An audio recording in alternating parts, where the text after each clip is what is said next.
Today we are exploring somewhat of a dark side of American history. We are at the Ludlow Massacre site.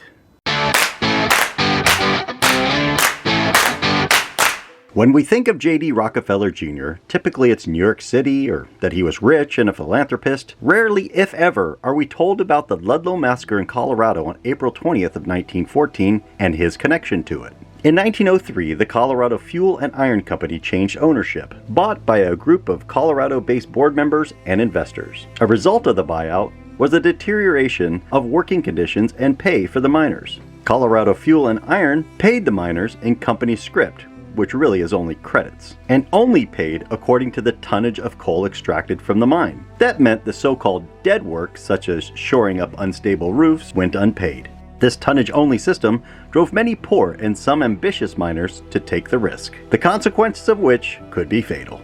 The mines owned by Colorado Fuel and Iron Company had more than double the fatality rating over the national average, with 10 miners killed per 1,000.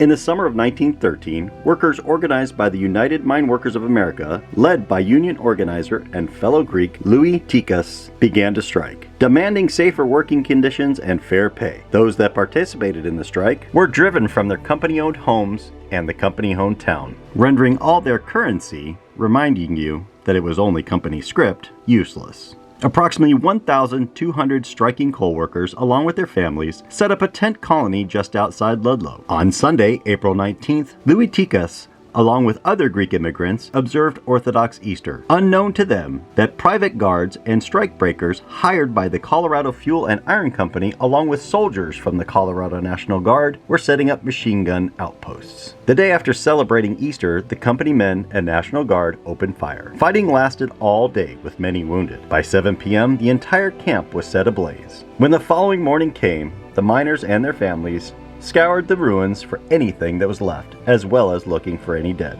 It was discovered that 4 women and 11 children hid in a covered pit under a tent to flee from the gun battle. But when the tent above them was set on fire, they became trapped. 2 women and all 11 children suffocated from the smoke, the youngest only 3 months old.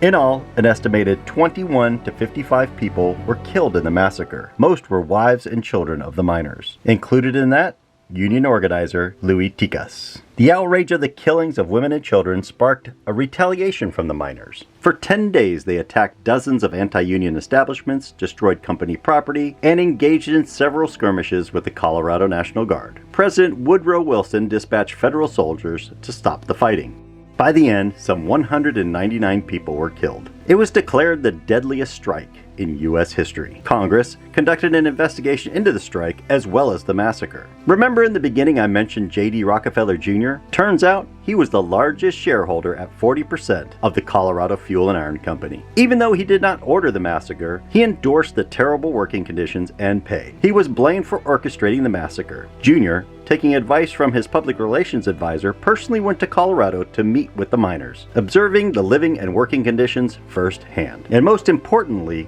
to listen to grievances. This action, although not immediate, led to the union's demands to being recognized, turning the tide on company and union relations.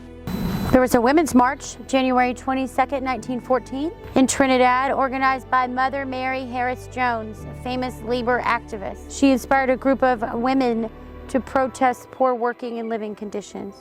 Today, the site is owned by the United Mine Workers of America, and in 2009 was designated as a U.S. National Historic Landmark. So when you enjoy 8-hour workday, 40-hour work week, paid holidays, paid vacations, paid sick days, well, overtime pay, pensions, Healthcare benefits, workplace health and safety laws, and anti-discrimination laws. They fought and won for social improvements like public schools, Social Security, Medicare, Medicaid, and voting rights for women and minorities. If you ever find yourself driving north on I-25 through Trinidad, Colorado, keep going 18 more miles north. Follow the signs to the Ludlow Massacre site. Preserved is a reminder of the challenge between corporate profits and organized labor. Thank you so much for watching. We will see you again next Saturday, and remember, it's more than the destination, it's the adventures along the way.